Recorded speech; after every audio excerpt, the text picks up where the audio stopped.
اللہ اللہ اللہ کہ ہمارا رب اللہ ہے، پھر اس پر جم جائیں۔ ان پر فرشتوں کا نزول ہوتا ہے، نہ کوئی غم کرو نہ خوف، خوشیاں مناؤ جنت کی جس کا تم سے وعدہ کیا گیا تھا۔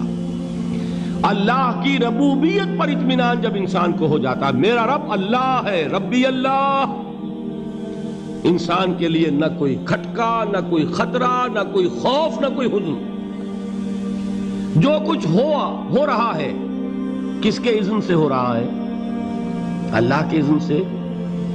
اللہ کے اذن کے بغیر پتہ تک نہیں ہلتا۔ یہ کوئی اندھا بہرا مادہ نہیں ہے جس سے مجھے کوئی خوف ہو۔ اندھا بھینسا چلا آ رہا ہو اس سے تو ڈرنے کا ہر انسان کو ڈرنا چاہیے، نہ معلوم کس کو ٹکر مار دے۔ لیکن نہیں، اس کائنات کو چلانے والا ایک سمیع و بصیر خدا ہے، وہ جو میرا دوست ہے، میرا ولی ہے۔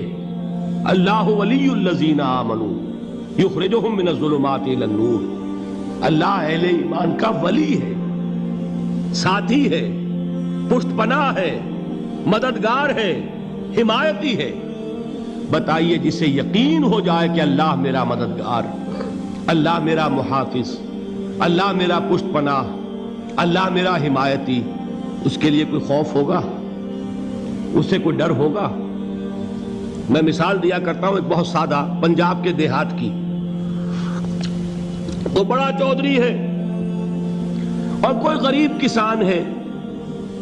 اس غریب کسان کے جانوروں کو ہر وقت اندیشہ ہوگا چوری کا، کوئی میری بھینس کھول کر نہ لے جائے، کوئی میرا بیل کھول کر نہ لے جائے۔ لیکن جس کے بارے میں یہ سب کو معلوم ہو کہ وہ جو بڑا چودھری ہے وہ اس کا دوست ہے، اس کی بچیا کو کوئی خوف ہوگا؟ اس کی بھینس پر کوئی ہاتھ ڈالے گا؟ اسے کوئی اندیشہ ہوگا؟ نہیں۔ کیوں؟ کہ وہ بڑا چودھری، بڑا اس کا یہاں کا سردار، جاگیردار، سب کو معلوم ہے وہ میرا دوست ہے، کوئی میرے خلاف اقدام نہیں کر سکتا۔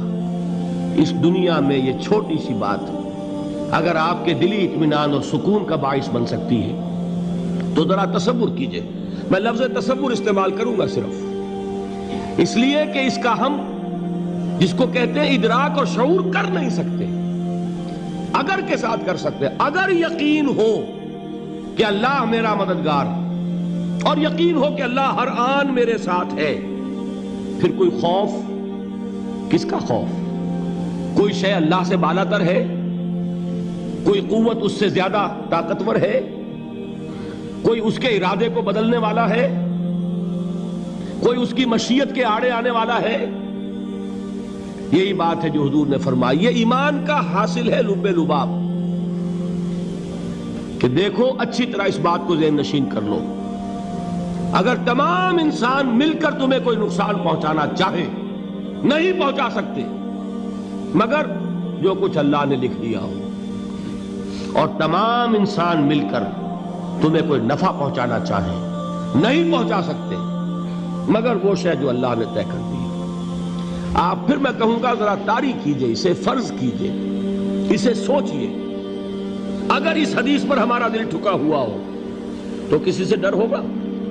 یہ مجھے نقصان نہ پہنچا دے، یہ میری رپورٹ خراب نہ کر دے، یہ میری انکریمنٹ نہ رکوا دے، یہ میرا یہ نہ بگاڑ دے، یہ میرے یہ نقصان نہ پہنچا دے۔ اس کا ڈر، اس کا ڈر، اس کا خوف، اس کی خوشامد، اس کے لیے جا کر طرح طرح سے اپنی عزت نفس کو ذلیل کروانا اس کے سامنے، یہ سب کچھ کیوں کرتا ہے انسان؟ جب سمجھتا ہے کہ اس کے ہاتھ میں میرا کوئی نفع ہے، اس کے ہاتھ میں میرے لیے کوئی ضرر ہے، یہ مجھے کوئی غضب پہنچا سکتا ہے، یہ مجھے کوئی نقصان پہنچا سکتا ہے، یہ میرا کوئی کام بنا سکتا ہے، یہ میری کوئی ضرورت پوری کر سکتا ہے، اسی کا نام شرک ہے۔ جہاں آپ نے یہ سمجھا کہ غیر اللہ کے اندر کوئی طاقت موجود ہے وہی شرک ہے۔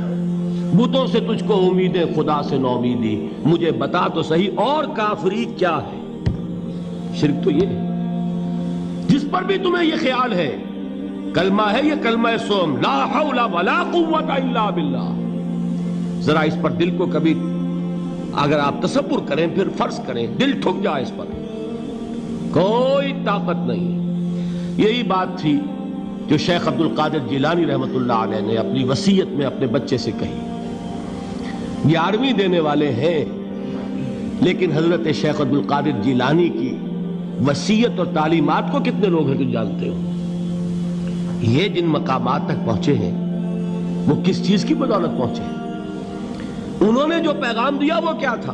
اے میرے بچے، جس طریقے سے قرآن مجید میں حضرت لقمان کی نصیحتیں جو ہے نقل کر دی گئی ہیں، میں یہ عرض کروں گا بالفرض اگر قرآن حضرت عبد القادر جیلانی کے بعد نازل ہوا ہوتا تو شیخ عبد القادر کی یہ نصیحتیں بھی قرآن میں درج ہوتی۔ اتنی اونچی نصیحتیں ہیں۔ اے میرے بچے، اس حقیقت کو ذہن نشین کر لے، لا فاعل فی الحقیقت ولا مؤثر الا اللہ۔ اس کائنات میں نہ کوئی فاعل حقیقی ہے نہ مؤثر حقیقی ہے سوائے اللہ کے۔ کسی شے میں کوئی تاثیر نہیں اگر اللہ نہ چاہے۔ آگ جلا نہیں سکتی اگر اللہ نہ چاہے، پانی ڈبو نہیں سکتا اگر اللہ نہ چاہے، زہر ہلاک نہیں کر سکتا اگر اللہ نہ چاہے، کوئی چیز فائدہ نہیں پہنچا سکتی اگر اللہ نہ چاہے۔ تو در در پہ کیوں سر جھکاتے ہو؟ در در پر کیوں جبیں سائی کرتے ہو؟ سب کے سامنے کیوں ہاتھ پھیلاتے ہو؟ ایک اللہ سے مانگو، ایک اللہ کے سامنے زمین پر اپنی جبین رکھو۔ لا فاعل فی الحقیقت ولا مؤثر الا اللہ۔ نظر آتا ہے ہمیں کہ پانی پیاس بجھا دیتا ہے، پیاس بجھانے کی صلاحیت پانی میں نہیں ہے، اللہ کے اذن سے۔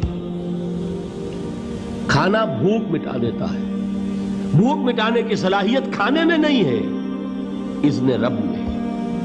دیکھیے یہی یقین تھا۔ حضرت موسیٰ علیہ السلام کا واقعہ یاد کیجئے۔ سامنے سمندر آ گیا ہے، قوم دیکھتی ہے پیچھے کہ گرد و غبار کا طوفان ہے۔ معلوم ہوا کہ فرعون اپنے لشکر سمیت آ گیا ہے۔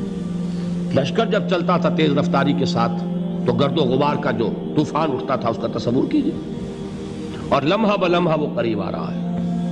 پوری قوم نے کیا کہا؟ اے موسیٰ انا لمدرکون، اے موسیٰ ہم کو پکڑے گئے۔ قرآن مجید نے تو یہاں وہ باتیں نہیں لکھی ہے، لیکن تورات میں یہ درج ہے کہ بنی اسرائیل جھگڑنے لگے، دست و گریبان ہو گئے موسیٰ کے ساتھ۔ موسیٰ ہمیں یہاں مروایا لا کر، اس سے تو ہم ہی بہتر تھے، وہاں کھانے کو ملتا تھا، زندگی تو تھی، بیگار ہم کر رہے تھے، موت تو نہیں تھی۔ اب جو کچھ ہوگا اس کا تصور کرو، جس طریقے سے ہمارے ٹکڑے اڑائے جائیں گے۔ تو لڑ رہے ہیں حضرت موسیٰ علیہ السلام سے۔ یہ تورات کی تفصیل ہے۔ قرآن میں صرف اتنا آیا ہے، پریشان ہو کر انہوں نے کہا انا لمدرکون، موسیٰ ہم تو پکڑے گئے۔ اس وقت موسیٰ کا جواب کیا ہے؟ کلا ان معی ربی سیہدین، نہیں، میرے ساتھ میرا رب ہے، وہ راستہ دے گا۔ بتائیے کہاں راستہ نظر آ رہا ہے؟ یہ ہے ایمان بالغیب۔ راستہ نظر نہ آئے تب اللہ پر یقین ایمان ہے۔ جیب میں پیسے ہوں اور تب دل کو اطمینان ہے تو ایمان کس پر ہوا؟ پیسے پر، اللہ پر نہیں۔ جب وسائل و ذرائع نہ ہوں اور پھر یقین ہو کہ اللہ مسبب الاسباب ہے، وہ اسباب کا پابند نہیں ہے، وہ اسباب کا محتاج نہیں ہے، اسباب اس کے محتاج ہیں۔ اگر یہ یقین ہے تو اللہ پر ایمان ہے، یہ نہیں ہے تو تمہارا ایمان اسباب پر ہے، وسائل پر ہے، ذرائع پر ہے، مادیات پر ہے، اللہ پر نہیں۔ اس وقت کہاں راستہ تھا؟ کوئی راستہ تھا؟ سمندر ہے اور ادھر سے لشکر آ گیا ہے۔ کلا ان معی ربی سیہدین۔ اب دیکھیے ایمان کہہ دینا آسان ہے، ہوا معکم اینما کنتم، جہاں کہیں بھی تم ہوتے ہو اللہ تمہارے ساتھ ہوتا ہے، لیکن اس کا یقین قائم ہو جائے تو زمین و آسمان کا فرق واقع ہو جائے۔ اللہ اللہ اللہ لا الہ الا اللہ اللہ اللہ لا الہ الا۔ آمینہ بی بی کے گلشن میں آئی ہے تازہ بہار، آمینہ بی بی کے گلشن میں آئی ہے تازہ بہار، پڑھتے ہیں صلی اللہ وسلم، پڑھتے ہیں صلی اللہ وسلم، آج درو دیوار۔